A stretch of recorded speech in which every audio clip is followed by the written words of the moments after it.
McArthur had met up with a man he took back to his apartment that month. He was likely in the process of killing him during a sex act. The man was found restrained to a bed, but lucky for him, authorities descended at the right time. McArthur was arrested and the victim was saved. Welcome to the True Crime Never Sleeps podcast. I'm your host, Larry Elise. Today on Shit Out of Luck, we're diving into one of Canada's most notorious serial killers, Bruce McArthur. First, we'd like to thank our sponsor, Poddex, for sponsoring this episode. What is Poddex, you ask? That is a great question.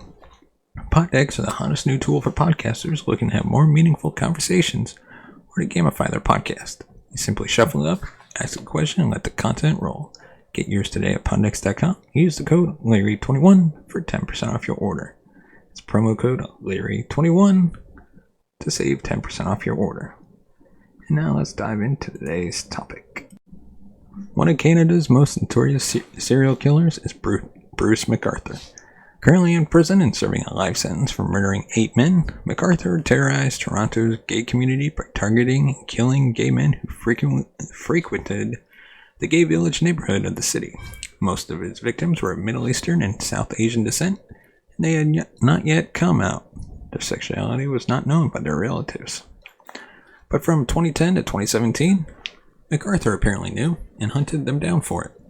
The 69-year-old landscaper had also dated and been in a sexual relationship with some of his victims. He spent years stalking the men of the village area before getting caught in 2018, and he actually could have been caught a decade earlier. In 2001, 9 years before he committed his first alleged murder, he viciously assaulted a man with a metal pipe in a random attack. The victim was sent to the hospital, but McArthur never did any time for the crime. In 2003, a remorseful McArthur was convicted, but instead of prison, received a light penalty of completing his punishment at home for a year. He was also banned from the village for 2 years as a result, but he turned up in the neighborhood again years later to wreak havoc. Rumors flowed within the gay community of Toronto in the years after McArthur started his killing spree in 2010. Men were going missing. The investigations into their disappearances went cold, but that all changed when a man named Andrew Kinsman went missing. Unlike the previous victims, Kinsman's vanishing in 2017 led police directly to McArthur because some of the victims' last steps were captured on camera. Video footage showed Kinsman in a car investigators tracked to McArthur. Despite the link, however, authorities did not immediately arrest McArthur. Instead, they put him under surveillance. When they finally closed in on him in January 2018, they saved another possible victim. McArthur had met up with a man he took back to his apartment that month. He was likely in the process of killing him during a sex act. The man was found restrained to a bed, but lucky for him, authorities descended at the right time.